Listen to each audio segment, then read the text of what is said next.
খবরটা নিশ্চয়ই শুনেছেন, না শুনে থাকলে এক্ষুনি দেখে নিন। NEET UG re-exam, Telegram app restricted in India at NTA request. National testing agency রিকোয়েস্টে ইউনিয়ন গভর্নমেন্ট থেকে Telegram has been restricted till 22nd of June। কেউ ডাউনলোড করতে পারবে না, কেউ ইউজও করতে পারবে না টেলিগ্রাম।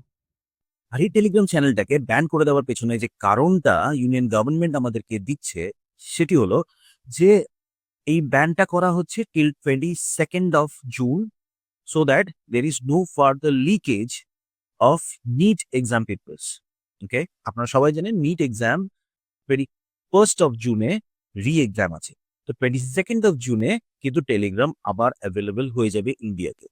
বাট টেলিগ্রামের মধ্যে একটা ফিচার আছে, যে ফিচারটি হলো এডিটিং ফিচার। তো সেই এডিটিং ফিচারটা কিন্তু 30th June অবধি অ্যাভেলেবল হবে না ইন্ডিয়াতে, টেলিগ্রাম অ্যাভেলেবল হয়ে যাওয়ার পরেও। Now what is this editing feature and how is it connected?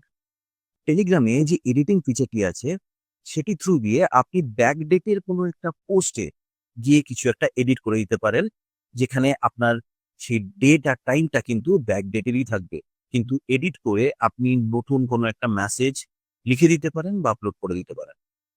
For example, আজকে হচ্ছে 18th of June, আপনি আজকে কিছুটা লিখলেন টেলিগ্রামে, যেখানে ডেট আর টাইমটা ক্যাপচার হয়ে গেল 18th of June। 21st of June যখন অ্যাকচুয়ালি এক্সামটা হয়ে যাবে, নিট এক্সামটা উইল বি কমপ্লিটেড, সবার কাছে question paper will be available, কেউ একজন সেই কোশ্চেন পেপারটা নিয়ে ওই 18th of June পোস্টে গিয়ে আপলোড করে দেবে।